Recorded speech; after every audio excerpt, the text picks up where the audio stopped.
les amis, vous êtes toujours avec les Gilets jaunes constituants du 91. On va essayer de faire un deuxième essai sans être coupé par les zones grises, les zones noires où il n'y a pas de réseau. Et pour la musique, effectivement, ça sent les années 80 puisqu'il s'agissait de V. Bienvenue à tous. Bonsoir citoyens. Bonsoir tout le monde, rebonsoir suite à notre tentative de tout à l'heure. Non, voilà les amis, pourquoi la musique de V? Parce que je trouve que c'est une musique qui symbolise l'espoir. L'espoir d'une résistance qui vient à bout de son ennemi. Si vous vous rappelez de cette série avec la toxine rouge dans le ciel, en faisant élever des ballons contre les visiteurs. Où ils ont défoncé le cul des lézards. C'est ça exactement, donc là on vous donne une métaphore parce que moi j'ai envie de placer cette journée sous l'espoir. Vraiment l'espoir les amis, parce que très souvent, depuis le début de ce combat, les gens ont tendance à perdre espoir, ont tendance à perdre confiance, ont tendance à broyer du noir sur l'avenir. Mais c'est pas le cas, les amis. C'est pas le cas. On est en train de se lever, bon sang. On est en train de prendre conscience des problèmes. On est en train de prendre conscience quelle est la nature de cette oligarchie. Et vous savez quoi, les amis? Une oligarchie, c'est jamais fait pour durer.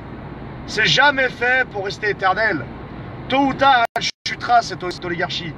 Tôt ou tard, nos ennemis chuteront. Tôt ou tard, ils rendront l'épée, clairement. Donc les amis, c'est le moment de leur donner un coup fatal. C'est le moment de se lever. C'est le moment aussi de penser à nos enfants, comme on dit aujourd'hui. C'est le moment de nous lever. Nous, nos enfants, pour nos anciens, pour nos familles, pour nos proches. Il est temps, les amis. Il est temps de se responsabiliser. On a vu l'ampleur de la tâche. Est-ce que ça doit nous faire peur? Bien sûr que non. Rien ne doit nous faire peur. Rien ne doit nous écarter de cet objectif. Et l'objectif, c'est la chute définitive de cet ennemi sournois. C'est la chute définitive de cette modernité que cette oligarchie a mis en place. Nous, on va leur répondre par quoi? Par de l'humilité, par le retour à la tradition et par le retour à l'ordre naturel des choses. Par le retour à l'ordre naturel des choses. Et l'ordre naturel des choses, les amis, c'est l'éducation de nos enfants dans la paix, dans l'humilité, dans la simplicité. Loin de toutes les manigances oligarchiques contre nos enfants, contre leur avenir, contre leur intégrité, contre notre dignité. Il est temps que ça cesse tout ça. Donc on va se mettre au travail, les amis. Donc voilà, aujourd'hui, c'est le signe de l'espoir. On va se mettre au travail, on va monter des équipes. On va monter des équipes. Bon, alors monter des équipes, pour quoi faire? Pour aller peut-être mettre devant leurs responsabilités les maires, les sénateurs, les députés, toujours de façon pacifique, calme, bienveillante, voire un peu taquine, mais en tout cas les mettre devant leurs responsabilités. Ces députés qui sont bien payés, grassement payés, avec de beaux avantages, il serait peut-être temps de les mettre devant leurs responsabilités par rapport à la loi du 5 février 2019, cette loi qu'ils ont appelée loi anti-casseurs, qui est une loi vichiste, qui est une loi liberticide, mais aussi la loi Pacte, la vente de la Française des Jeux, des aéroports de Paris, du reste de l'État dans Engie. On peut imaginer l'impact sur la facture de gaz qu'on devra payer. Et puis il y a plein d'autres choses. On peut effectivement aller leur soumettre la lettre de destitution de Macron pour manquement grave à ses devoirs du citoyen Macron. Ça, c'est l'article 68 de la Constitution.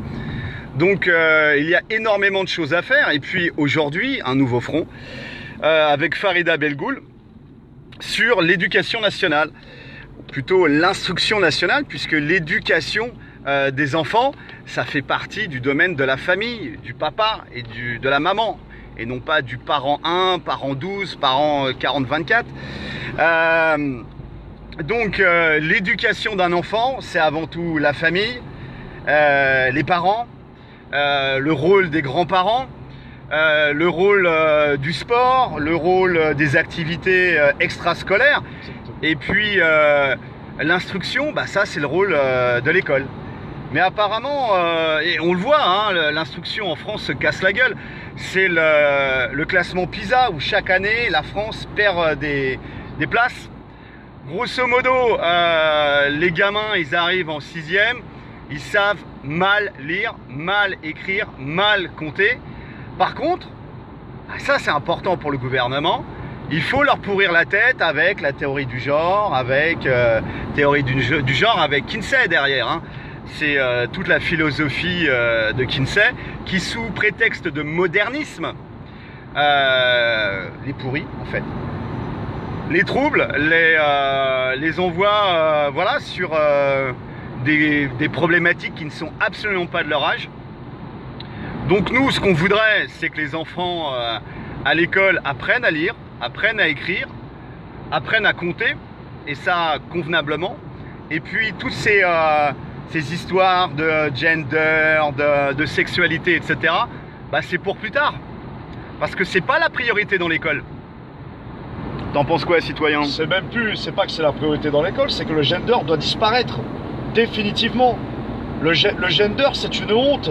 C'est l'art et la manière, en gros, de déléguer, clairement de déléguer, nous, en tant que parents, notre devoir d'éduquer nos enfants, de le déléguer à un État, si on peut appeler ça encore un État, ou à un reste d'État, complètement soumis à l'oligarchie, qui, de par cette oligarchie, décide de manière unilatérale de prendre en charge nos enfants, voilà, selon leur convenance, selon leur déviance sexuelle. Et ça, c'est inadmissible. Donc on va se battre pour que la théorie du genre disparaisse définitivement du champ de l'éducation. Ce n'est pas à eux de décréter comment moi je vais éduquer mon fils, comment toi tu vas éduquer plus tard tes enfants. Ce n'est pas à eux de décider, c'est à nous. C'est nous les parents. Les parents restent les seuls maîtres de l'éducation à donner à leurs enfants. Et en aucun cas l'État. En aucun cas l'État. Et donc in fine l'oligarchie. Donc disparition totale et éternelle de cette théorie fumeuse qui découle elle-même de cette espèce d'idéologie libérale libertaire du jouir sans entrave. Ça, c'est hors de question. Quelle était la ministre qui avait dit que les enfants n'appartenaient pas à leurs parents mais appartenaient à l'État? Najat Vallaud-Belkacem et surtout Vincent Peillon. Alors Vincent Peillon, lui, il a écrit dans son bouquin, il avait une vision très particulière puisqu'il disait, il énonçait noir sur blanc que la religion de l'État, de la laïcité, c'était la franc-maçonnerie. Oui, clairement, clairement. Pour lui, alors, in fine la franc-maçonnerie, mais au début, il a bien parlé de laïcité. Pour lui, la laïcité est une religion à part entière. Donc, in fine la franc-maçonnerie, même s'il le dit à demi-mot. En tout cas, il le dit à demi-mot dans les vidéos, mais il l'expose formellement dans ses livres. Dans le bouquin qu'il a écrit, en 2014-2015, il le dit clairement. Il le dit clairement. Nous avons besoin d'une religion civile. Et la religion civile est quelque part, comment dirais-je, représentée symboliquement par la laïcité et la maçonnerie. Ce qui est extrêmement grave. Bah, c'est ce qu'on a vu à l'Assemblée nationale, où la Frappart a ses bureaux au niveau de l'Assemblée nationale et au niveau du Sénat aussi, hein, c'est ça? Exactement, le Sénat surtout, parce qu'apparemment, Christophe Frassa, qui est le responsable de la Frappart, est sénateur et pas député. Donc oui, ça se tient. Ça pourrait être à l'Assemblée et au Sénat à la fois. Sachant qu'au niveau du Sénat ou de l'Assemblée nationale, apparemment, il n'y a pas de chapelle, il n'y a pas de temple bouddhiste, il n'y a pas de synagogue, il n'y a pas de mosquée. Mais par contre, il y a un club de francs-maçons. Une association de francs-maçons. Fraternelle. Fraternelle parlementaire, où il y a grosso modo 400 personnes, des sénateurs, des députés, des assistants parlementaires. Et tout ça prête allégeance à leurs frères de maçonnerie. Et apparemment, ni à la base des partis politiques auxquels ils appartiennent, ni encore moins au peuple. Clairement, clairement. Donc les amis, donc voilà. Ce qui veut dire tout ça, c'est dès demain les amis, vous qui êtes parents, ou vous qui vous apprêtez à l'être, responsabilisez-vous. Ne laissez plus les choses faire. Ne laissez plus la fatalité vous atteindre.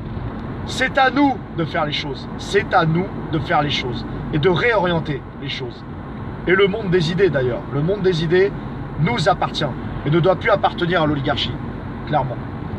Parce que en fait, ils ont un but très simple. C'est simplement transformer nos enfants en de futurs consommateurs, en de futurs abrutis, qui n'arriveront pas à faire la part des choses, qui seront encore plus manipulables par la télé, par le porno, par la société de consommation, par l'hédonisme, le matérialisme, et finalement en faire de futurs adultes névrosés. Ouais, carrément, si on peut le dire, c'est des adultes névrosés, c'est clair et net. Et c'est pas de maintenant, c'est pas d'aujourd'hui, ça a commencé bien avant, depuis notre génération, depuis l'après-mai 68 en gros, quand tu regardes bien. Mais c'est dingue que cette histoire de Kinsey, cet universitaire américain, regardez sa fiche Wikipédia, c'est énorme. Le gars, c'était un pervers sexuel, il a fait n'importe quoi. Il est mort dans une histoire de sadomaso, partouze ou je sais pas trop quoi. C'est dingue que ces travaux aient pu être considérés comme valables et ils ont été repris par toutes les instances mondialistes, l'ONU, l'OMS, et puis après, bah, évidemment, les gouvernements successifs, sous prétexte que c'était la modernité. Mais s'il y avait qu'Alfred Kinsey, c'est ça le problème, il n'y a pas que lui. Il n'y a pas que lui. Il n'y a pas que lui, ils ont été très nombreux et tous issus très souvent de la même mouvance. Hein. Ce qu'on appelle nous le freudo-marxisme. Hein. Le freudo-marxisme hérité de mai 68 et notamment d'Herbert Marcuse. Tout ça, c'est vraiment voilà, le jouir sans entrave, l'homme unidimensionnel, il n'y a plus aucune limite, l'enfant est un adulte comme les autres, et puis voilà, et puis il y a vraiment plus de limite aujourd'hui en fait. Hein. Il n'y a plus de limite, c'est-à-dire que l'enfant doit, depuis son berceau jusqu'à son adolescence, ça y est, on enlève toute l'éducation traditionnelle. Et on fait de lui un consommateur comme les autres, et surtout, un adepte de cette espèce de perversion polymorphe que Freud parlait d'ailleurs. Et c'est ça qu'ils veulent en fait. Ils veulent que nos enfants deviennent des pervers polymorphes, clairement. C'est extrêmement grave les amis, réveillez-vous, et réveillons-nous. Donc grosso modo, on va finir comme dans le film Idiocratie, avec du consommateur abruti devant sa télé. Et devant du porno, parce que c'est aussi ce qui menace nos enfants, clairement. C'est ce qui menace nos enfants, clairement. Limite, sur l'oligarchie, qu'ils le testent sur leurs gamins, quoi. Mais qu'ils le testent pas sur nos gamins. Moi j'ai entendu un témoignage il n'y a pas longtemps, de quelqu'un qui me disait avoir lu plusieurs bouquins là-dessus. Et ce qui est extrêmement grave, c'est que la personne m'a dit, texto, donc à vérifier les amis, hein, mais c'est vrai que c'est assez impressionnant, que en fait, les acteurs et les actrices porno modernes d'aujourd'hui, notamment le porno chic, et ben la majorité de ces acteurs, le porno chic, la majorité de ces acteurs, en fait, ont eu eux-mêmes un passé trouble au niveau pédo. C'est-à-dire qu'eux-mêmes auraient subi des attouchements, voire même proviendraient, c'est à prendre avec des pincettes bien sûr, de réseaux déjà. Ils ont connu les réseaux pédocriminels en gros. Ils ont subi des attouchements. Ils ont subi des agressions. Et en fait, beaucoup d'entre eux seraient issus de ces réseaux-là. Donc à vérifier les amis, faites vos recherches, parce que ça ouvre un champ qui est inquiétant en soi. Qui est très inquiétant. Mais nous avons l'espoir d'en finir avec tout ça une fois pour toutes. Tu sais, nous sommes, et moi je pense, de haut de mes 40 ans, propres yeux, des jeunes dont je m'occupais, je les ai surpris avec leur portable, à l'âge de 12 ans, regarder du YouPorn. C'est ça les amis, la réalité d'aujourd'hui. Alors, arrêtons d'occulter cette réalité, ça existe, c'est vrai. Donc prenons le problème à bras-le-corps. Prenons le problème à bras-le-corps. Et moi, je lance un autre front. Pour très prochainement, les amis. La pornographie. Et c'est reparti, les amis. Voilà, on était passé en zone grise. Justement, on en parlait là, quand on était déconnecté. Finalement, on est passé avec cette respiration démocratique des gilets jaunes. On est passé d'un problème de gasoil, d'un problème de frigo vide le 20 du mois, le 15, pour les moins chanceux. On est passé à un problème de valeur en fait. Et là, on est en train de réaliser que nos valeurs les valeurs des gueux, les valeurs des travailleurs, les valeurs des gens normaux, en fait, n'ont rien à voir avec les valeurs que l'oligarchie essaye de propager via l'éducation nationale, via les médias, via le porno, etc. On voit que c'est complètement incompatible. Je veux dire, nous, on essaie d'avoir des valeurs pour nous, pour nos familles, je veux dire, de bon sens, basées sur le bon sens, basées sur le respect, les liens familiaux, essayer de se construire, etc. Alors que là, on s'aperçoit que finalement, les valeurs de l'oligarchie sont opposées aux valeurs du peuple, aux valeurs du bon sens du peuple. Exactement. Et ces valeurs-là ne peuvent pas cohabiter. En plus d'être une guerre de valeurs, c'est aussi une guerre spirituelle. Donc en fait, on se rend compte que finalement, c'est une lutte dans le monde des idées. Et dans le monde des idées, eh ben finalement, on arrive au bout du bout avec l'oligarchie. Mais vraiment au bout du bout. Et là, la peur, la grande peur de l'oligarchie, à mon humble avis, c'est de voir justement les valeurs traditionnelles se réveiller et in fine les valeurs spirituelles. Clairement. Ah ben oui, mais là tu vas moins consommer alors. C'est ça, c'est là, et c'est pour ça, et c'est ce qui explique à mon avis l'acharnement de la maçonnerie contre le christianisme et l'islam. C'est un acharnement, clairement. Et quand ils y arrivent pas, ils infiltrent de l'intérieur, ils nous créent des mouvements sectaires, et pire encore, ils nous mettent au pas vis-à-vis de la République, comme Vatican II pour le christianisme, et l'islam républicain pour notre communauté, par exemple. En fait, eux, ce qu'ils voudraient, c'est grosso modo une spiritualité compatible avec la société marchande. C'est ça. Donc une forme une espèce de religion moderne, parce que bon, ça devient du sacrétisme ce qu'ils nous proposent. Hein. D'ailleurs, c'est pas pour rien qu'ils ont introduit le New Age. Hein. Le New Age, il n'est pas là par hasard. Hein.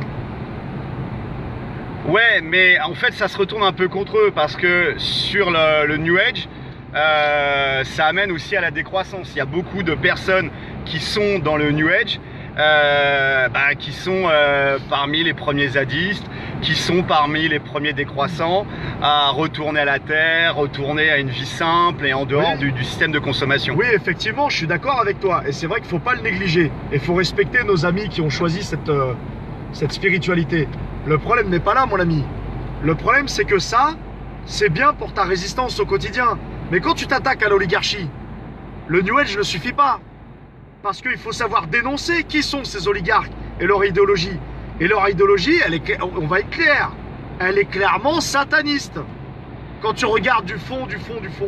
Donc tu es en train de me dire que finalement, le New Age, c'est bien pour soi, mais ça manque de couilles pour aller combattre les valeurs prônées par l'oligarchie. Exactement. Et c'est pour ça en fait que le christianisme authentique et l'islam authentique fait autant peur à l'oligarchie. C'est parce que derrière, il y a un système de valeurs. Derrière, il y a un système traditionnel. Derrière, c'est l'âme, c'est Dieu. C'est l'au-delà, c'est la transcendance. Et ça, ils veulent pas ça. Ils ne veulent surtout pas. Clairement. Eh ouais, ça en pose des questions hein, quand même. Tiens, ça me rappelle quelque chose. Je crois que c'est le PDG d'Apple qui avait interdit à ses enfants d'utiliser les tablettes. Recherchez les amis, mais je crois que c'est le PDG d'Apple ou de Google ou d'Amazon, enfin bref, un grand ponte des nouvelles technologies qui interdisait à ses enfants d'utiliser tout ce qui est écran tactile, etc., tablette, smartphone. Il y a peut-être une raison là-dessus. Le PDG de Coca-Cola, pareil, la même chose. On ne boit pas de coca à la maison. Et pourtant, le mec, c'est le PDG de Coca-Cola. C'est pas vrai? Mais bien sûr. C'est énorme, le PDG de Coca-Cola. Mais à un moment donné, c'est qu'ils savent ce qu'ils vendent. Ils savent le rêve, le rêve qu'ils sont en train de vendre aux gens. Ils savent très bien le degré d'arnaque. Et surtout la quantité de sucre pour foutre un diabète à ces gamins. Exactement. Donc, on se rend compte que de plus en plus, en fait, c'est une lutte d'idées. On est dans le monde des idées et c'est une lutte d'idées. C'est une lutte de croyances. Clairement, qu'elle soit monothéiste ou autre d'ailleurs. Mais c'est une lutte de croyances, une lutte d'idées. Et l'oligarchie nous l'impose depuis des années. Et nous, on dit stop. Et on a espoir que ça change. Et ça va changer, les amis. Et ça va changer. Il faut qu'on y croie, il faut qu'on y pense, il faut qu'on se le dise, il faut que ça soit intériorisé, ça, les amis. C'est clair qu'en face d'un peuple qui se réveille, qui se conscientise, un éveil des consciences au niveau de la masse de la population, et c'est vrai, nous on le voit sur notre rond-point pratiquement tous les jours, où on a des gars qui viennent nous voir, qui nous soutiennent, mais qui peuvent pas, parce qu'ils sont au taf, ils bossent dans des boîtes de construction, dans des grosses boîtes de construction. Et les gars nous disent, nous on n'en peut plus, on a été trahis par les syndicats, etc. Mais continuez, s'il vous plaît, continuez le combat. Des cafetiers aussi, des tenanciers de restaurants, etc. Il y a quand même énormément de gens qui nous soutiennent au niveau de notre combat. Et finalement, on voit qu'on est dans le vrai. Exactement. Plus le temps passe, et plus, les amis, soyez-en sûrs, on est dans le vrai. Et quand on dit on, c'est pas notre groupe forcément, c'est les gilets jaunes d'une manière générale. On a soulevé, on est un bug en fait dans leur matrice. On est un bug. C'est-à-dire que l'ingénierie sociale de l'oligarchie avait créé le mouvement des gilets jaunes. Mais il en a perdu le contrôle. Tu penses qu'ils avaient créé les gilets jaunes à la base? Bien sûr, c'est une évidence. Mais c'est une évidence. Il suffit de voir de quoi c'est parti. Il suffit de voir de quoi c'est parti. Attali l'annonçait, hein, je crois que c'était il y a 3 ans ou 2 ans. Attali annonçait des gros mouvements sociaux avant 2022. Et ils en avaient besoin. Pourquoi? Parce qu'il fallait contenir la dissidence. Et pour la contenir, on crée des voies de garage. Et dans ces voies de garage, il y avait les mouvements sociaux, le syndicalisme notamment, mais aussi les gilets jaunes. Sauf que, malheureusement pour l'oligarchie, et heureusement pour nous, eh bien la dissidence a arrêté de se méfier, a arrêté de baisser les bras, et a pris à bras le corps le mouvement des gilets jaunes. Et donc nous sommes arrivés au sein des gilets jaunes. Et là il y a bug dans la matrice maintenant. Là il y a bug dans la matrice. Parce qu'on va leur glisser de la quenelle, bordel de merde. Donc, finalement, là, on se bat plus pour le frigo à moitié vide ou à moitié plein. Terminé, ça. On se bat plus pour le prix du gasoil. On se bat même plus pour des réformes, des réformettes soi-disant démocratiques. On se bat pour des valeurs. On se bat pour des valeurs. Et mieux encore, on se bat pour un changement de valeur. On se bat pour un changement de paradigme. Dans le nouveau paradigme, clairement les amis, c'est terminé avec le monde qu'ils nous ont proposé depuis des années. On veut en finir, clairement. On veut en finir. On veut retrouver de la sérénité. On veut remettre l'homme avant la finance et au centre de la société. Et on pense là aux services publics, on pense aux déserts médicaux, on pense aux plus anciens, on pense à l'éducation. Maintenant, avec Farida Belgoul. Oui, mais pas l'homme consommateur. Pas l'homme avec un estomac sur pattes. L'homme avec un grand H dans sa dimension spirituelle. Dans sa dimension de participant à l'humanité. C'est comme ça qu'il faut voir les choses. De citoyens actifs. Au sein de la cité. Pour le bien collectif. Et le bien collectif avant le bien individuel. Et dans l'humilité. Et dans l'humilité. Et ça serait bien qu'il y ait pas mal de politiciens qui commencent à réfléchir par rapport au bien collectif avant leur bien personnel. Parce que quand même, on en a croisé beaucoup des politiciens qui n'étaient pas du tout intéressés dans l'échange, dans la confrontation des idées. Ils étaient surtout intéressés à conserver leurs prérogatives et leurs avantages. Voilà les amis, et ben écoutez, apparemment il y a eu un bug dans la matrice.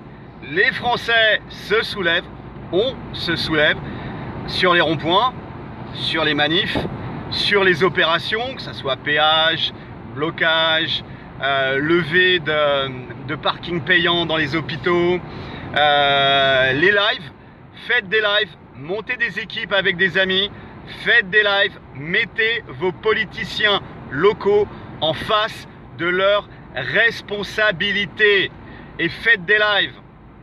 Voilà les amis, Et montez des équipes. équipes, bande Montez de des branleurs. équipes. Bande de branleurs. Bande de branleurs, voilà.